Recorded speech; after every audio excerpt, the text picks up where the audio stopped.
매일 아침 하나님과 함께 누리는 하늘의 양식, 오늘 만나. 두로왕 히람이 다윗에게 사절들과 백향목과 목수와 석수를 보내매 그들이 다윗을 위하여 집을 지으니 다윗이 여호와께서 자기를 세우사 이스라엘 왕으로 삼으신 것과 그의 백성 이스라엘을 위하여 그 나라를 높이신 것을 알았더라. 다윗이 헤브론에서 올라온 후에 예루살렘에서 처첩들을 더 두었으므로 아들과 딸들이 또 다윗에게서 나니 예루살렘에서 그에게서 난 자들의 이름은 삼무아와 소갑과 나단과 솔로몬과 이팔과 엘리수아와 네벡과 야비아와 엘리사마와 엘리아다와 엘리벨렛이었더라. 이스라엘이 다윗에게 기름을 부어 이스라엘 왕으로 삼았다 함을 블레셋 사람들이 듣고 블레셋 사람들이 다윗을 찾으러 다 올라오매 다윗이 듣고 요새로 나가니라. 블레셋 사람들이 이미 이르러 르바임 골짜기에 가득한지라. 다윗이 여호와께 여쭈어 이르되 내가 블레셋 사람에게로 올라가리이까 여호와께서 그들을 내 손에 넘기시겠나이까? 올라가라. 내가 반드시 블레셋 사람을 내 손에 넘기리라 하신지라. 다윗이 바알브라심에 이르러 거기서 그들을 치고 여호와께서 물을 흩음같이 내 앞에서 내 대적을 흩으셨다. 함으로 그곳 이름을 바알브라심이라 부르니라. 거기서 블레셋 사람들이 그들의 우상을 버렸으므로 다윗과 그의 부하들이 치우니라. 블레셋 사람들이 다시 올라와서 르바임 골짜기에 가득한지라. 다윗이 여호와께 여쭈니 이르시되 올라가지 말고 그들 뒤로 돌아서 뽕나무 숲을 맞은편에서 그들을 기습하되 뽕나무 꼭대기에서 걸음 걷는 소리가 들리거든 곧 공격하라. 그때에 여호와가 너보다 앞서 나아가서 블레셋 군대를 치리라 하신지라. 이에 다윗이 여호와의 명령대로 행하여 블레셋 사람을 쳐서 게바에서 겟셀까지 이르니라.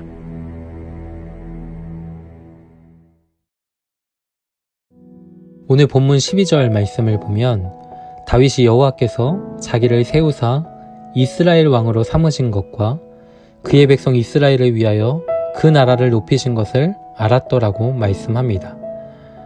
다윗은 하나님께서 자기를 이스라엘의 왕으로 세워주신 것과 하나님의 백성인 이스라엘을 번영케 하시려고 그의 나라를 높여주신 것을 알았다라는 것이죠. 다시 말해 다윗은 자신의 배후에 그리고 이스라엘의 배후에 하나님이 계신다는 사실을 분명히 알고 있었습니다. 이러한 사실을 입증하여 주는 몇 가지 증표가 오늘 본문에 기록되어 있는 것이죠. 그 첫 번째 증표는 두로왕 히람이 다윗에 위하여 집을 짓는 것이었습니다. 11절 말씀을 보면 두로왕 히람이 다윗에게 사절단과 함께 백향목과 목수와 석수를 보내어서 다윗에게 궁궐을 지어주게 하였다라고 말씀하고 있죠. 이방의 왕이었던 히람이 이 백향목이라는 최고급 건축자재와 함께 사절단과 목수와 석수를 보내 다윗의 궁궐을 지어주게 하였다라는 것을 우리는 무엇으로 설명할 수 있겠습니까? 이사야서 60장 10절 말씀을 보면 내가 노하여 너를 쳤으나 이제는 나의 은혜로 너를 불쌍히 여겼은즉 이방인들이 너의 성벽을 쌓을 것이요 그들의 왕들이 너를 섬길 것이다 라고 말씀하고 있습니다. 이방인들이 너의 성벽을 쌓아주고 또 이방의 왕들이 너를 섬길 것은 나의 은혜 때문이라고 말씀하고 있는 것이죠. 또한 하나님은 하나님 자신의 영광과 그의 백성의 유익을 위해서 가장 큰 것에서부터 가장 작은 것에 이르기까지 모든 피조물들과 그 피조물들의 행위들과 일들을 보호하시고 지도하시고 처리하시며 다스리십니다. 우리는 이것을 하나님의 섭리라고 이야기하죠. 그러니까 두로왕 히람이 다윗의 왕궁을 지어주는 일은 배후에 계신 하나님의 섭리와 은혜의 결과였음을 보게 되는 것입니다. 그런데 이러한 사실을 누가 깨달았습니까? 다윗이 깨달았던 것이죠. 그렇기에 다윗은 무슨 일이 발생될 때 당황해하거나 놀라거나 다급해하지 않습니다. 그 모든 일들이 일어났을 때 어떠한 행동을 취합니까? 19절과 23절에 말씀하고 있듯이 배후에 계신 하나님께 여쭙고 있는 것을 볼 수 있습니다.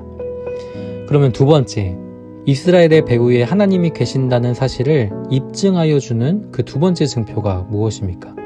바로 블레셋과의 싸움에서 이기는 사건이었습니다. 17절 말씀을 보면 이스라엘이 다윗에게 기름을 부어 이스라엘의 왕으로 삼았다함을 블레셋 사람들이 듣게 되자 그들이 다윗을 잡으려고 올라왔습니다. 이 사사 시대부터 다윗 왕조 초기까지 이스라엘을 위협하는 가장 강력한 나라가 있었는데 그 나라가 바로 블레셋이었습니다. 다윗이 이스라엘의 왕이 되고 다윗의 왕정 체제가 정비되어져 가는 그 과정을 바라보면서 블레셋은 미리 그 싹을 꺾을 요령으로 다윗을 잡으러 왔던 것이죠. 블레셋은 이스라엘의 왕이 누구인지를 모르고 있는 겁니다. 이스라엘의 통치자가 하나님이시며 또 이스라엘의 배후에 하나님이 계신다는 사실을 알지 못했던 것이죠. 그러나 다윗은 배후에 계신 하나님을 알고 있기에 하나님께 여쭙고 있는 겁니다. 내가 블레셋 사람에게 올라가야 합니까? 여호와께서 그들을 내 손에 넘기시겠습니까? 라고 묻고 있는 것이죠. 하나님은 다윗의 물음에 무엇이라고 대답하셨습니까? 19절에 올라가라. 내가 반드시 블레셋 사람을 너의 손에 넘기리라고 말씀합니다. 그리고 그 결과가 어떠했습니까? 20절에 여호와께서 물을 흩음같이 다윗 앞에서 대적들을 흩으셨습니다. 그곳 이름을 바알브라심이라고 명하였죠. 또 25절 말씀을 보면 블레셋 사람을 쳐서 게바에서 게셀까지 이르렀다라고 말씀합니다. 사랑하는 성도 여러분, 우리가 하나님께 여쭈어 보지 않는 것은 내 생애를 하나님이 아닌 내 자신이 이끈다라고 생각하기 때문입니다. 그러나 다윗은 하나님께 묻고 있습니다. 왜냐하면 하나님이 왕이시기 때문이죠. 배후에 계신 하나님을 믿고 있었기 때문입니다. 다윗은 시편 2편에 하나님께 입맞추는 것이 또 하나님께 피하는 것이 살 길임을 분명히 선포하고 있습니다. 또 솔로몬은 시편 127편에 여호와께서 집을 세우지 아니하시면 세우는 자의 수고가 헛되며 여호와께서 성을 지키지 아니하시면 파수꾼의 깨어있음이 헛되도다고 말씀하였습니다. 그러면 오늘 우리는 누구에게 묻고 있습니까? 누구에게 우리의 인생을 맡기고 있습니까? 하나님의 경영을 보고 맡기는 것, 이것이 하나님의 왕되심을 인정하는 길임을 믿어야 할 것입니다.